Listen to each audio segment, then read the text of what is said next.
Au nom de Dieu, le clément, le miséricordieux, par essence et par excellence, que la paix et la bénédiction de Dieu soient sur lui, ainsi que sa famille et ses compagnons. Chers frères et sœurs, je vous salue avec le salut de l'islam, et le salut de l'islam, assalamu alaikum wa rahmatullah.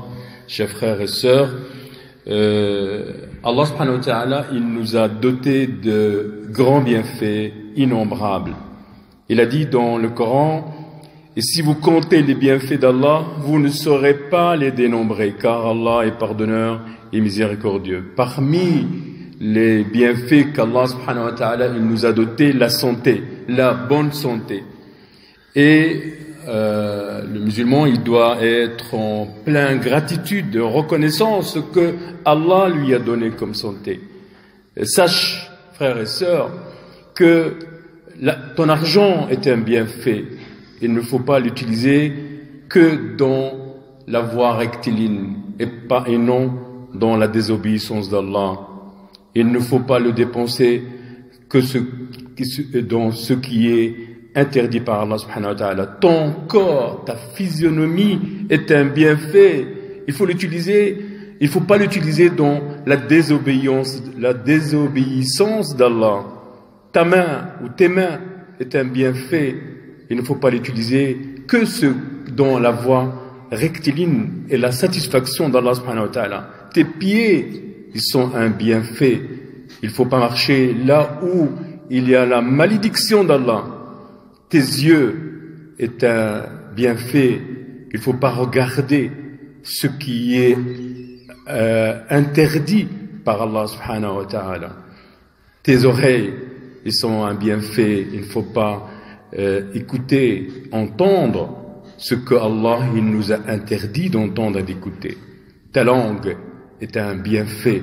Il ne faut pas l'utiliser dans ce qui est interdit par Allah subhanahu wa ta'ala. Craignez Allah et ne désobéissez point.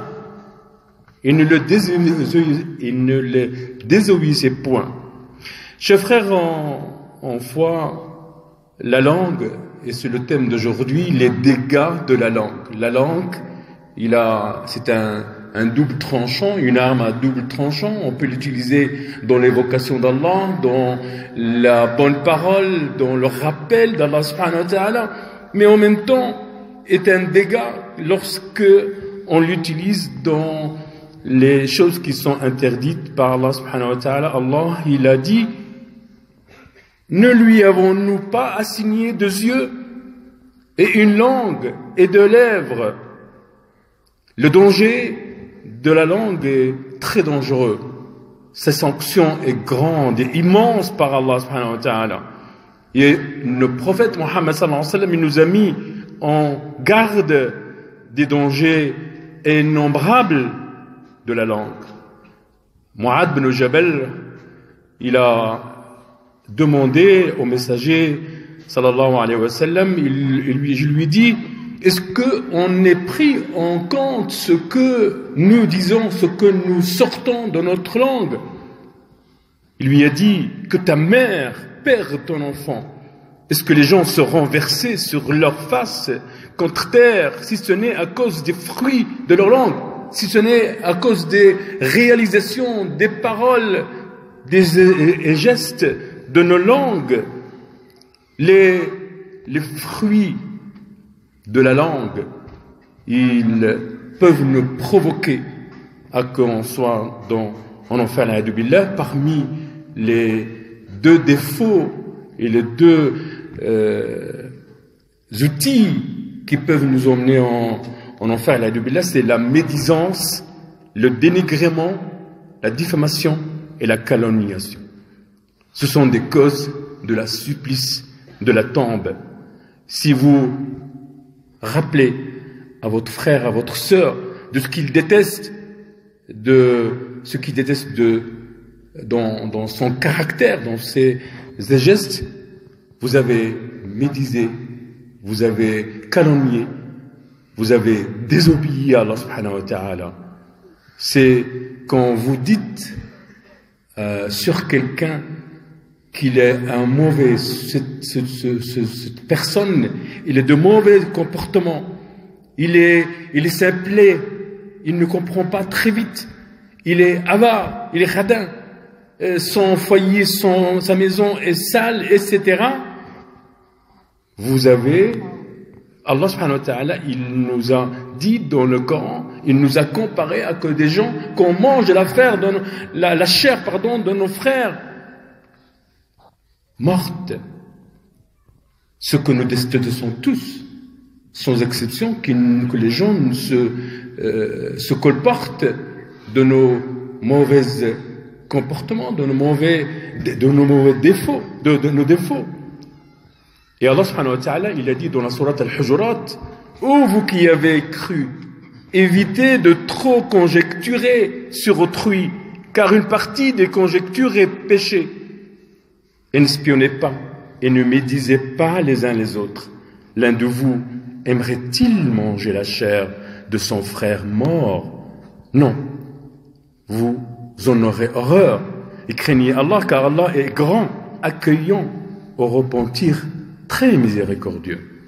D'après Anas ibn Malik, radiyallahu anhu, il a dit, les Arabes, ils se servaient, ils se mettaient en service des uns des autres quand ils sont en voyage. Et Abu Bakr, radiyallahu anhu, et Omar, il avait à leur service un homme, mais cet homme, il aime dormir, il dort trop. Et ils se sont réveillés, ils l'ont réveillé, ils ont dit que cet homme, il dort trop. C'est un dormeur. Et ils l'ont réveillé donc, ils ont dit au messager d'Allah, Abu Bakr radiallahu anhu et Omar, il te salue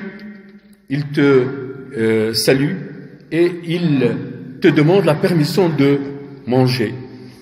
Et le prophète Mohammed sallallahu alayhi wa sallam, il les informa qu'ils ont mangé du pain avec quelques mets. C'est-à-dire qu'ils ont mangé, mais ils n'ont pas compris, ils étaient effrayés. Et ils sont venus chez le prophète Mohammed sallallahu alayhi wa sallam, ils lui ont dit, ô messager de Dieu, on t'a envoyé pour la permission de manger. Et vous avez dit qu'on a mangé. Il leur a dit, vous avez mangé la chair de votre frère. Et je vois entre vos plis,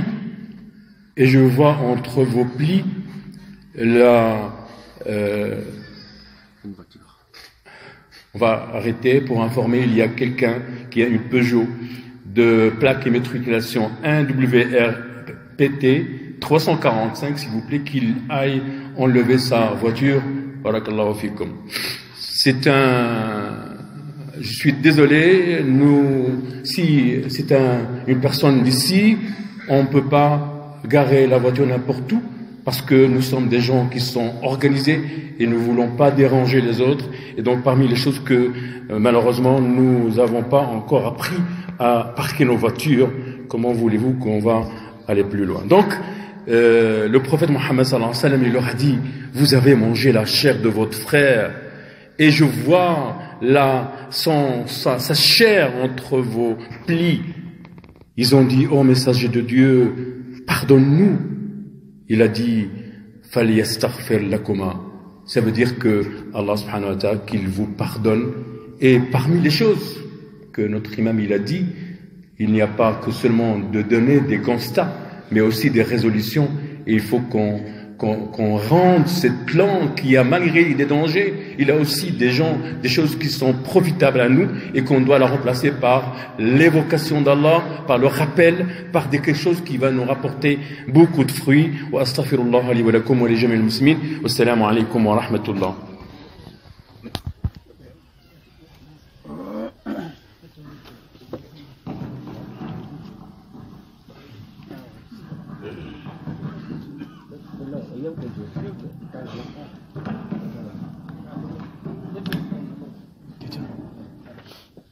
Assalamu alaikum wa rahmatullahi wa barakatuh.